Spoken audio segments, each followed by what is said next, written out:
Hello, my name is Michael Ramos, and I have been in the real estate world for, my entire life. My family and I have done it all and seen more from real estate sales, construction, and property inspections. And in all this time, what fascinates me the most about this industry are the people and how they changed their dreams into realty success.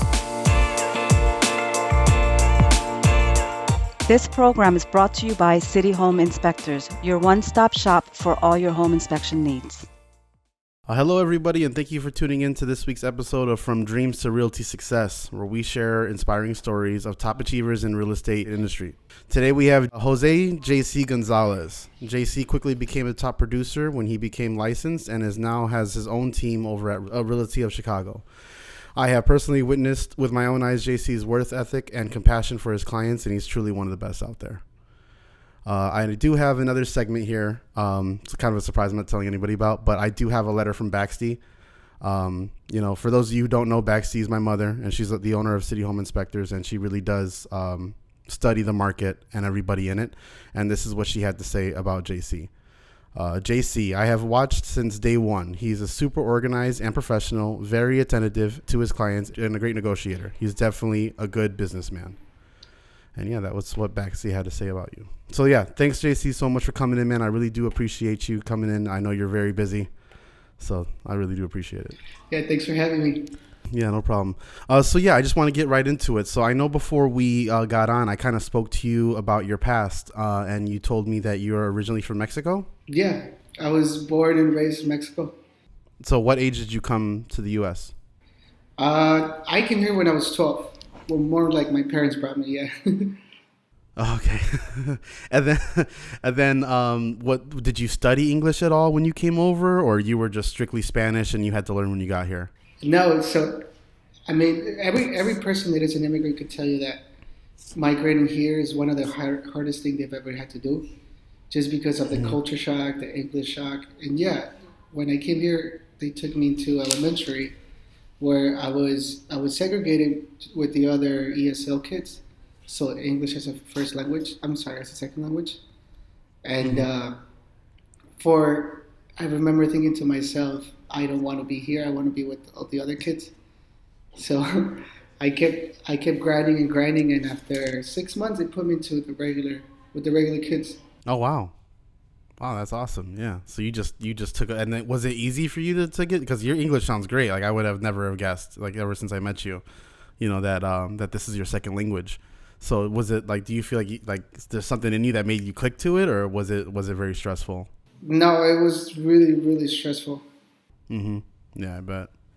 Yeah, see, I only know English. So I need to move to Puerto Rico for 6 months and go to elementary school. That might help me out. So.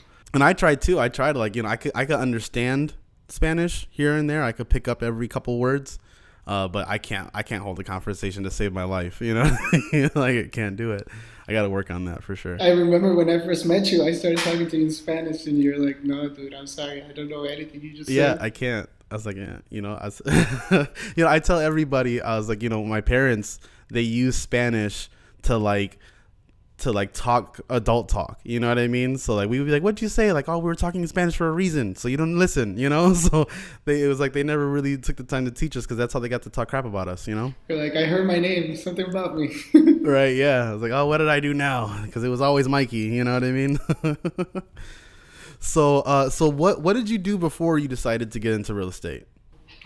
I did a lot of different stuff. I did drug and alcohol tests after people have an accident for workers' comp. Okay. I had my own soccer store. I had my own construction company. I had my own snow cleaning company. Wow. Pretty much all of those failed. So, and then real estate's the one that actually made it, huh? My soccer store was the only one that actually hit it off pretty well. That's just because I'm a soccer player myself. So in Chicago, the soccer world pretty much knows each other. So I just kept bringing in more clients that way. Yeah. And do you still do that at all, or you're just strictly real estate and investing now? No, pretty fast I realized that it was a small world where I didn't really want to be in it. I wanted something a little bit bigger, a lot more bigger. And that's when I moved into real estate. What were some of the things that you learned about being a small business owner that help you with your real estate career today? I learned a lot. Yeah. Yeah. Primarily was that clients don't come to you. The business doesn't come to you. You have to go out and get it. You know, especially with the soccer store, it's pretty easy to just lay back and hang out, see who comes in. But it's very important for you to go out and get your own clients. Right. Yeah. So the hustling to try to push people in the door, huh? And then when I made the transition into real estate, by then I feel like something in me already knew that you go all the way or there's no way. So that's when I sold the soccer store to my brother, and I pretty much dropped everything and went real estate full time. Awesome. And does your brother still have it going on? No, he sold it, and then he came to work for me. There it is. So you guys made the same path. That's awesome. I like that. Yeah, because we do it too. I ended up at City Home. We ended up hiring my sister and my brother and other people too. So it's great when something works out for one family member. You want to pull as many people as you can to it. That's awesome. Yeah, especially Latinos. We look out for people. For sure. Yeah. You know, especially. I wanted to touch back. I kind of mentioned that you also invest. So can you tell us about any projects you're investing in right now? Right now, I'm buying a multi-unit, and I'm doing a cash out refi in another one of my multi-units. So I want to be able to have enough cash to do the rehab on the other one. Primarily, gotcha. what I'm planning to continue to do is, buy, rehab, rent, pull out my money, and then do it again. Right. Okay. Cool. And then, so what are some of the things that you look for when you're looking at investment property? Sounds a little cliche, but location. Just basically what I see on how the specific neighborhood it's moving. Like what's trending in that neighborhood? Do I think that it'll continue, or is it going to plateau? Also, cash flow. If it makes money, it makes sense. What's the after repair value? Can I pull my money back out once I've bought the property and rehab it? But it's got to make sense to the individual, right? I have enough time to manage some of these rehabs, but some people don't. Some people may want to buy something that's already rehabbed so that they can just receive cash flow out of it. So it's all dependent. It's all subject to the individual to see how they want to invest. And then so I actually do remember when we talked earlier, you said that you have a team now at Realty of Chicago. Can you kind of explain how your team function works? Like, how do you guys work as a team? Is it just like you're the head? How is it structured? We have different roles, right? So I have a transaction coordinator. She basically, once they go under contract, make sure that whatever the attorneys need, whatever the lenders need, it's there fast. And it sounds easy, but there's a lot of little stuff that happen in between. Like coordinating the closing too, once it's clear to close.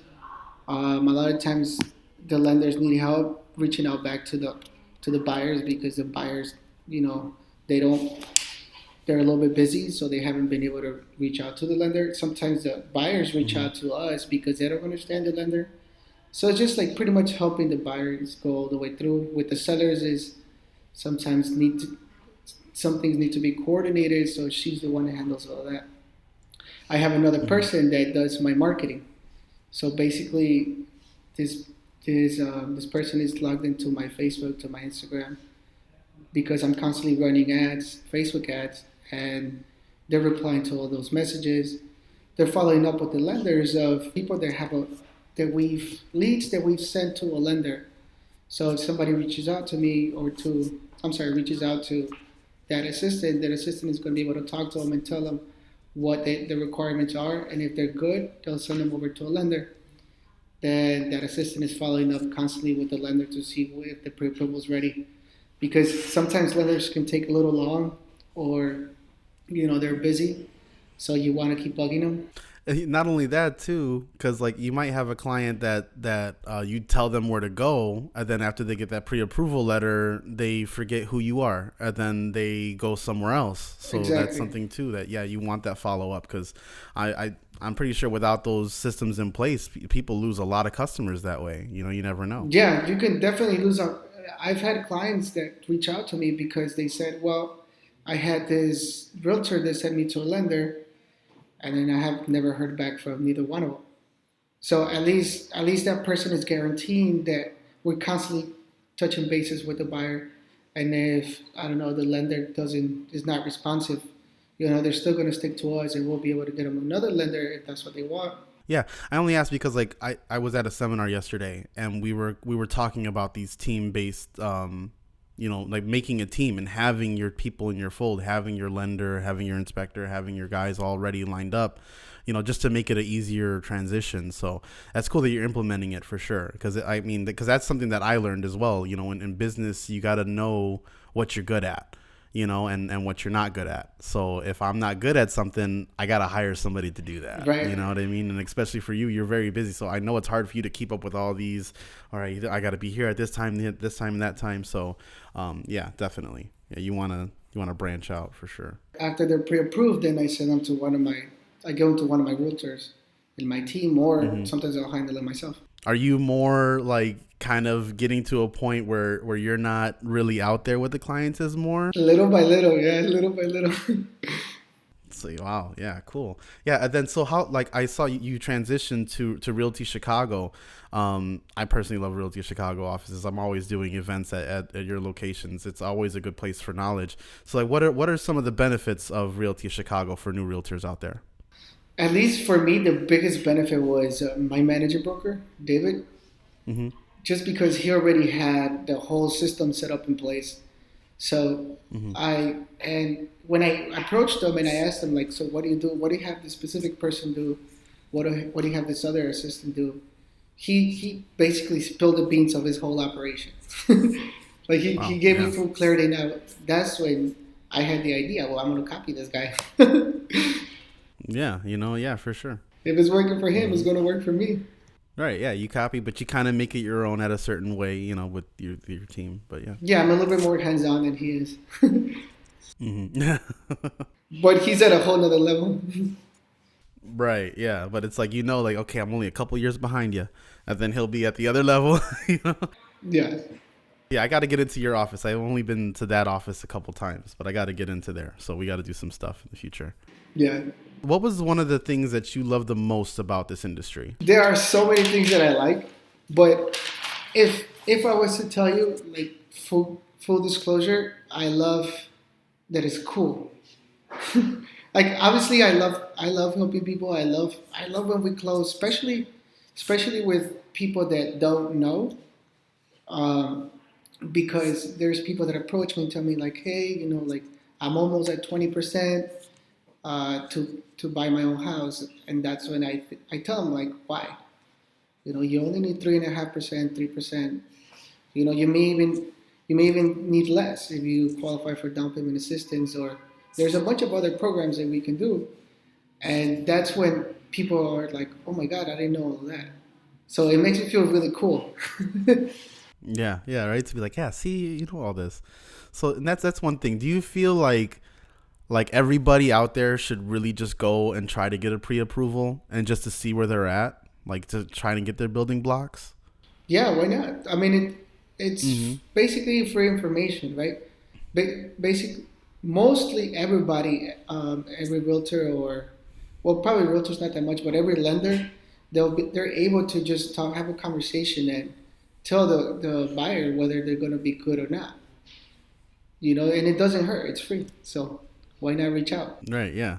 I mean, because I know a lot of people like, oh, I don't want to go to a lender because they're going to pull my credit and it's going to make it worse or something like that. I'm going to wait till I'm ready. But is it like, can that even hurt your credit, just getting a lender look at you? Well, if the lender tells you I got to pull your credit before, go to another lender.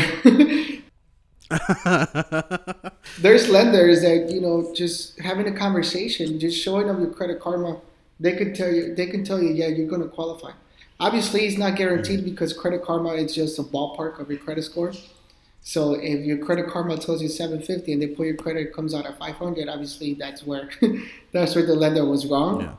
But most of the time it's accurate enough to know. So what would you say to somebody that's thinking about it, that they've been wanting to be a realtor, but they just haven't pulled the trigger on it yet. They say, man, I really want to do it, but I don't know if 2022 is the right time to do it. What would you say to them? I would say just, there's never a perfect timing for anything. Just go for it. Yeah. Just, follow your gut. If you feel that you're going to be good at it and that you're going to like it, but you're willing to put 100% of it, then go for it. Besides real estate and investing, is there anything else that you're like extremely passionate about? I love running. I love waking up and saying, okay, I'm gonna go for a run today. Is that something you do every day? Except weekends. I get a little lazy weekends. Yeah, right. You have a lazy weekend. So yeah, running. Okay, cool. And then have you ever thought of like marathons or anything like that? I have, but they're so, I feel like I need a lot more training for that. It's a lot more dedication. The only way you can get me to do it is if you have some German Shepherds behind me the whole time. Like that's something that I need to do. I need to start running, man. But I lack the motivation sometimes. Is there anything else that you would like to get off your chest to the audience? Any message for the audience you'd like to give out there while I have you? Everybody starts somewhere. Just make sure you start. That's the headline for this episode for sure. But all right, cool. Well, yeah, thank you so much, Jose. I really do appreciate your time. This was a really good one, very informative. If you just let everybody know how they can get a hold of you or your team. Yeah, if you want to reach out, if you have any questions about how to buy, how to sell your house, you can reach out to me. My cell phone is 773-791-9219. I'll take care of you guys. Awesome. Perfect. Yeah. And we're also going to have your business card for a couple seconds on the screen as well, so people can take down all your information, give you a call. Again, thank you, Jose, for coming out. We really do appreciate you. This is Dreams to Realty Success. Have a good one.